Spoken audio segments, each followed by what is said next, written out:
Sir, ഇറാൻ്റെ underground missile സിറ്റീസിനെ കുറിച്ച് ഇപ്പോൾ വളരെയധികം ചർച്ച നടക്കുന്നുണ്ട്. എന്താണ് ഈ അണ്ടർഗ്രൗണ്ട് മിസൈൽ സിറ്റീസ് എന്ന് പറയുന്നത്? അതായത് ഇപ്പോൾ ഇറാൻ്റെ സ്റ്റേറ്റ് മീഡിയ ഒരു വീഡിയോ ഇറക്കിയിട്ടുണ്ട്. അതാകെ 85 സെക്കൻഡ്സ് മാത്രം ഓടുന്നൊരു വീഡിയോ ആണ്. അപ്പോൾ ആ വീഡിയോ ഇപ്പോൾ ലോകത്തിൽ ഏറ്റവും അധികം ശ്രദ്ധ പിടിച്ചു പറ്റിയിരിക്കുന്ന ഒന്നായിട്ട് മാറിയിരിക്കുകയാണ്. അതിൽ കാണിക്കുന്നത് ഇറാൻ്റെ അണ്ടർഗ്രൗണ്ട് മിസൈൽ സിറ്റി എന്ന് പറഞ്ഞിട്ടുള്ള ഏർപ്പാടാണ്. അതായത് അണ്ടർഗ്രൗണ്ടിൽ തന്നെ ഒരു സിറ്റി പോലെ അവർ ഡെവലപ്പ് ചെയ്തെടുത്തിരിക്കുകയാണ്. അവിടെ അതിലൂടെ ടണലുണ്ട്, ജീപ്പിലൊക്കെ യാത്ര ചെയ്യാം. അണ്ടർഗ്രൗണ്ട് ടണലിൽ നിറച്ച് റോഡിൻ്റെ രണ്ട് വശത്തും നിറച്ച് മിസൈൽസൊക്കെ സൂക്ഷിച്ചിരിക്കുകയാണ്. അപ്പോൾ ഇതിനെ പറ്റിയുള്ളൊരു പ്രോഗ്രാമാണ് ഈ പറയുന്ന വീഡിയോ. ജസ്റ്റ് 85 സെക്കൻഡ്സ് മാത്രമേ ഉള്ളൂ. അപ്പോൾ ആ 85 സെക്കൻഡ്സുള്ള വീഡിയോയിൽ നമ്മൾ കാണുന്ന രണ്ട് ആൾക്കാരെന്ന് പറഞ്ഞാൽ അത്ര നിസ്സാരന്മാരല്ല. ഒരാൾ ജനറൽ ഹുസൈൻ മുഹമ്മദ് ബഗേരി എന്ന് പറയുന്ന ആളാണ്. അദ്ദേഹം ഇറാൻ്റെ ഈ പട്ടാളത്തിൻ്റെ ചീഫ് ഓഫ് സ്റ്റാഫാണ്. അതാണ് അദ്ദേഹത്തിൻ്റെ റോള്. പിന്നെ വേറൊരാളും കൂടി ആ ജീപ്പിൽ നമുക്ക് കാണാൻ പറ്റും. അദ്ദേഹത്തിൻ്റെ പേര് ജനറൽ അമീർ അൽ ഹാജി സാദെ എന്നാണ്. അദ്ദേഹം റവല്യൂഷണറി എയറോസ്പേസിൻ്റെ കമാൻഡറാണ്. അതായത് IRGC എന്ന് പറഞ്ഞിട്ട് ഇറാൻ റവല്യൂഷണറി ഗാർഡ്സ് കോർ എന്ന് പറഞ്ഞിട്ടൊരു പ്രസ്ഥാനമുണ്ട്. അവരുടെ തന്നെ കമാൻഡിലുള്ളതാണ് ഈ പറയുന്ന ഇറാൻ എയറോസ്പേസ് എന്ന് പറയുന്നത്. അപ്പോൾ അവിടെ നിന്നാണ് ഈ മിസൈൽസും റോക്കറ്റ്സും ഒക്കെ പോകുന്നത്. അപ്പോൾ IRGC എന്ന് പറഞ്ഞു കഴിഞ്ഞാൽ റെഗുലർ ആർമിയായിട്ട് അതിന് കണക്ഷനില്ല. അവരുടെ ജോലി എന്താണെന്ന് വെച്ച് കഴിഞ്ഞാൽ അവിടുത്തെ ഗവൺമെൻറ്റിനെയും ആയത്തുള്ളയും പ്രൊട്ടക്റ്റ് ചെയ്യുക. അതാണ് അവരുടെ ആയത്തുള്ളയ്ക്ക് പ്രത്യേക താല്പര്യമുള്ള കാര്യങ്ങൾ നടത്തി കൊടുക്കലാണ് അവരുടെ പണി. അപ്പോൾ ഈ രണ്ട് ആൾക്കാർ, അതായത് IRGCയുടെ സുപ്രീമോ ഉണ്ട്, അതേപോലെ തന്നെ ഇറാൻ്റെ റെഗുലർ ആർമിയുടെ ചീഫുണ്ട്. ഈ രണ്ട് പേരെയാണ് നമ്മൾ ജീപ്പിൽ കാണുന്നത്. അപ്പോൾ ഈ വീഡിയോയിൽ നമ്മളെ കാണിക്കുന്നത് ഇവരുടെ ആയുധ ശക്തി മുഴുവനും ജനങ്ങളെ ഒന്ന് ബോധ്യപ്പെടുത്തുക, ലോകത്തെ ബോധ്യപ്പെടുത്തുക, പ്രത്യേകിച്ച് അമേരിക്കയെ ബോധ്യപ്പെടുത്തുക എന്നുള്ള ലക്ഷ്യത്തോടു കൂടിയാണ് ഇത് ഇറക്കിയിരിക്കുന്നത്. അപ്പോൾ അതിൻ്റെ വേറൊരു പ്രശ്നം എന്താണെന്ന് വെച്ച് കഴിഞ്ഞാൽ, ഇതിൽ നമുക്ക് തുടക്കത്തിൽ തന്നെ കാണുന്ന ഈ പറഞ്ഞ രണ്ട് പേരാണ്. ഈ രണ്ട് ജനറൽമാർ ആണ് ഇതിൽ കാണുന്നത്. തുടക്കത്തിൽ തന്നെ ഇവരെ കാണിച്ചിട്ട് അവർ ജീപ്പിൽ നിന്ന് താഴെ ഇറങ്ങുന്നത് കാണിക്കും. അപ്പോൾ അവിടെ രണ്ട് ചിത്രങ്ങളാണ് നമ്മൾ കാണുന്നത്. ഒരെണ്ണം ഒരു പോർട്രേറ്റ് ഓഫ് ദി ആയത്തുള്ള. ഇവർ ജീപ്പിൽ നിന്ന് ഇറങ്ങിയിട്ട് ആദ്യം തന്നെ ഈ ആയത്തുള്ളയ്ക്ക് സല്യൂട്ട് കൊടുക്കും. അത് കഴിഞ്ഞിട്ട് പിന്നെ കാണുന്ന ചിത്രം ഇസ്രായേലിൻ്റെ ഫ്ലാഗാണ്. അപ്പോൾ ഇസ്രായേലിൻ്റെ ഫ്ലാഗിന് അവിടെ എന്താ കാര്യമെന്ന് ചോദിച്ചു കഴിഞ്ഞാൽ, ഇസ്രായേലിൻ്റെ ഫ്ലാഗ് നിലത്താണ് വിരിച്ചിരിക്കുന്നത്. അപ്പോൾ ഈ ആൾക്കാർ നടന്നു പോകുമ്പോൾ ഇത് ചവിട്ടിയിട്ട് മുന്നോട്ട് പോകണം.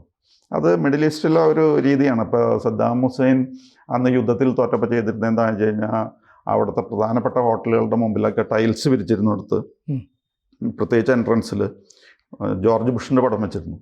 അപ്പോൾ ജോർജ് ബുഷിനെ ചവിട്ടി തോൽപ്പിച്ച് മുന്നോട്ട് പോവുക എന്നുള്ളതാണ്. അപ്പോൾ അതേപോലെ ഇവിടെ ഈ ഇസ്രായേലിൻ്റെ ഫ്ലാഗ് ചവിട്ടി തോൽപ്പിച്ച് മുന്നോട്ട് പോവുക, അതാണ് അതുകൊണ്ട് ഉദ്ദേശിക്കുന്നത്. അങ്ങനെ പോകുമ്പോൾ നമ്മൾ അവിടെ വളരെയധികം ആയുധങ്ങളൊക്കെ കാണാൻ പറ്റും. അതേപോലെ റോക്കറ്റ്സ് കാണാം, മിസൈൽസ് കാണാം. അതിൽ തന്നെ പ്രധാനമായിട്ട് ഖാദർ എന്ന് പറയുന്ന മിസൈലുണ്ട്, കാസിം എന്ന് പറയുന്ന മിസൈലുണ്ട്. ഖാദർ ഇപ്പോൾ ലോകത്തിന് പരിചയമുള്ളതാണ്. കാരണം ഒക്ടോബറിൽ ഇസ്രായേലിനെ അറ്റാക്ക് ചെയ്യാനായിട്ട് അവർ ഉപയോഗിച്ചിരുന്നത് ഈ ഖാദർ എന്ന് പറയുന്ന മിസൈലാണ്. പക്ഷേ അത് എന്തുമാത്രം ഫലപ്രദമായി, എന്തുമാത്രം പ്രാവർത്തികമായി എന്നൊക്കെ ചോദിച്ചു കഴിഞ്ഞാൽ അത് സംശയമാണ്. വലിയ ഗുണമൊന്നും ചെയ്തതെന്ന് എനിക്ക് തോന്നുന്നില്ല. അപ്പോൾ അതാണ് ഈ കാണുന്ന മിസൈൽസിൻ്റെ കാര്യം. പിന്നെ ഇതുവഴി ഇറാൻ നൽകുന്ന മെസ്സേജ് എന്താണെന്ന് വെച്ച് കഴിഞ്ഞാൽ, ഞങ്ങളുടെ അറ്റാക്ക് പ്ലാറ്റ്ഫോംസ്, ഞങ്ങൾക്ക് ചെയ്യാനുള്ള കാര്യങ്ങളൊക്കെ, യുദ്ധം ഉണ്ടായാലും അതിനെ നേരിടാനായിട്ട് ഞങ്ങൾ തയ്യാറാണ് എന്നുള്ള മെസ്സേജാണ് കൊടുക്കുന്നത്. പിന്നെ അതിൻ്റെ കൂട്ടത്തിൽ അവർ പറയുന്നുണ്ട്, we are planning a missile city every week. ഓരോ ആഴ്ചയിലും ഒരു മിസൈൽ സിറ്റി വീതം ഉണ്ടായിക്കൊണ്ടിരിക്കും. അപ്പോൾ അങ്ങനെയുള്ള ഒരു മിസൈൽ സിറ്റിയാണ് ഇപ്പോൾ ഈ വീഡിയോയിൽ നമ്മൾ കാണുന്നത്. 80 സെക്കൻഡ്സ് മാത്രമുള്ള വീഡിയോ ആണ്. അപ്പോൾ വെസ്റ്റേൺ സൈഡിൽ ഒരു മിസൈൽ സിറ്റി ഓൾറെഡി ഉണ്ട്. അത് ആൾക്കാർക്കറിയാം ഇന്നോടത്തൊക്കെ ഉണ്ടെന്നും. അതേപോലെ നോർത്തേൺ സൈഡിൽ 2 മിസൈൽ സിറ്റീസ് ഉണ്ട്. പിന്നെ ഇപ്പോൾ ഒരെണ്ണം പുതിയത് നിർമ്മിച്ചുകൊണ്ടിരിക്കുകയാണ്. ആ പുതിയത് നിർമ്മിക്കുന്നതിനെ പറ്റിയുള്ള ഡീറ്റെയിൽസ് പുറത്ത് വിടുന്നില്ല, രഹസ്യമാക്കി വെച്ചിരിക്കുകയാണ്. മാത്രമല്ല ഇവരിങ്ങനെ പറയുന്നുണ്ട്, every week we are making a missile city, underground missile city എന്നൊക്കെ പറയുന്നുണ്ട്.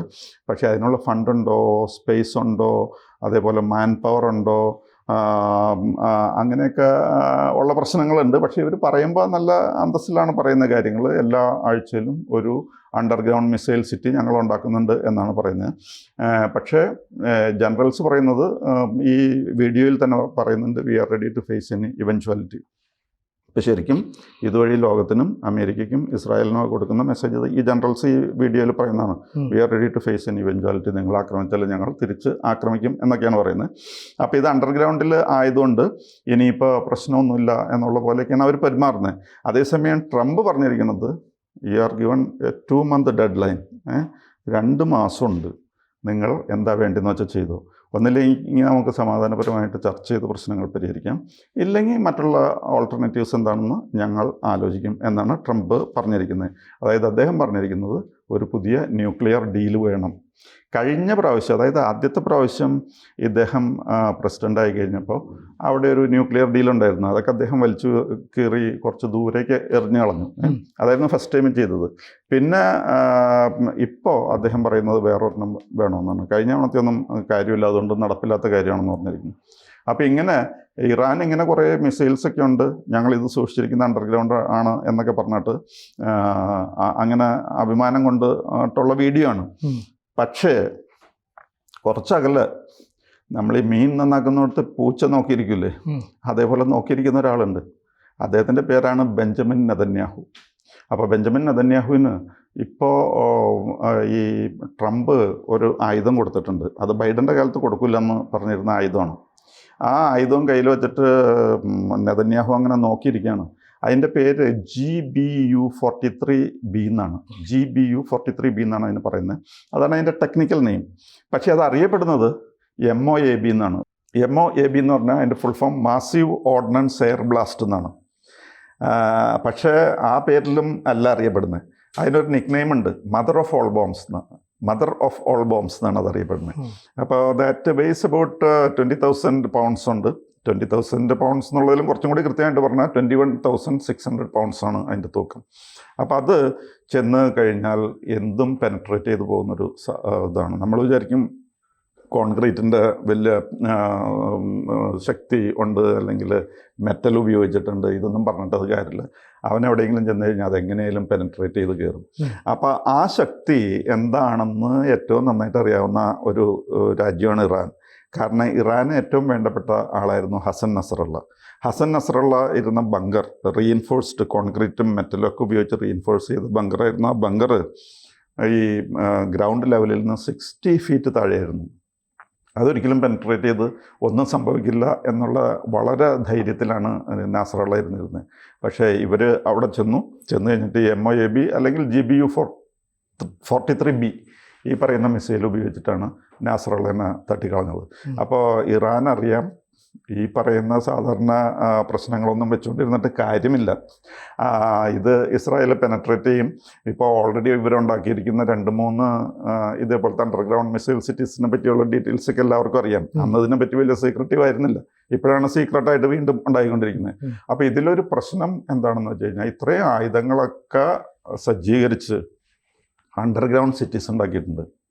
ഈ അണ്ടർഗ്രൗണ്ട് സിറ്റീസിൽ ഇസ്രായേലിൻ്റെ ഈ പറയുന്ന GBU-43B അല്ലെങ്കിൽ MOAB ഏത് പേരിൽ പറഞ്ഞാലും ഇത് ഏതെങ്കിലും പെനട്രേറ്റ് ചെയ്ത് അവിടെ ചെന്ന് വീണ് കഴിഞ്ഞാൽ സംഭവിക്കുന്നത് എന്താണെന്ന് വെച്ച് കഴിഞ്ഞാൽ അവിടെ പടക്കമല്ല, മാലപ്പടക്കമാണ്. കാരണം എന്താണെന്ന് വെച്ച് കഴിഞ്ഞാൽ ഈ പറയുന്ന ടണലിൻ്റെയും അണ്ടർഗ്രൗണ്ട് മിസൈൽ സിറ്റീസിൻ്റെ ഒക്കെ സൈഡിൽ ഇങ്ങനെ മിസൈൽസ് വെച്ചിരിക്കുകയാണ്. അതിൽ പ്രധാനം ഖാദറും കാസിം മിസൈൽസൊക്കെയാണ്. പിന്നെ റോക്കറ്റ്സും മറ്റ് സാധനങ്ങളൊക്കെ ഉണ്ട്. അപ്പോൾ ഇസ്രായേലിൻ്റെ ഏതെങ്കിലും വെപ്പൺ അവിടെ ചെന്ന് പെനട്രേറ്റ് ചെയ്ത് അത് പൊട്ടിക്കഴിഞ്ഞാൽ അപ്പോൾ അവിടെ പിന്നെ സംഭവിക്കുന്നത് ഈ ചെന്ന് വീഴുന്ന ബോംബിൻ്റെ ഇഫക്റ്റ് അല്ല, അവിടെ മുഴുവനും നിറച്ച ആയുധങ്ങളിരിക്കുകയാണ്. അപ്പോൾ സിറ്റി തന്നെ പൊട്ടിത്തെറിക്കുന്ന പോലെ ആയിരിക്കും. സിറ്റിയുടെ അണ്ടർഗ്രൗണ്ട് സിറ്റി ഉണ്ടല്ലോ, അത് പൊട്ടിത്തെറിക്കുമ്പോൾ ആ കൂട്ടത്തിൽ സിറ്റിയും ഇടയിൽ നല്ലൊരു ഭാഗം പൊട്ടിത്തെറിക്കും. അതാണ് ഇപ്പോൾ എത്തി നിൽക്കുന്ന അവസ്ഥ. അപ്പോൾ നാസറുള്ളയുടെയൊക്കെ അനുഭവം വെച്ച് ഇറാൻ അറിയാം ഇസ്രായേലിൻ്റെ അടുത്ത് ഈ പണിയൊന്നും വലിയ പ്രതീക്ഷ നൽകുന്നതല്ല എന്ന് അവർക്കറിയാം. എന്നാലും ഇങ്ങനെ വർത്തമാനങ്ങളൊക്കെ നല്ലപോലെ പറയുന്നുണ്ട്.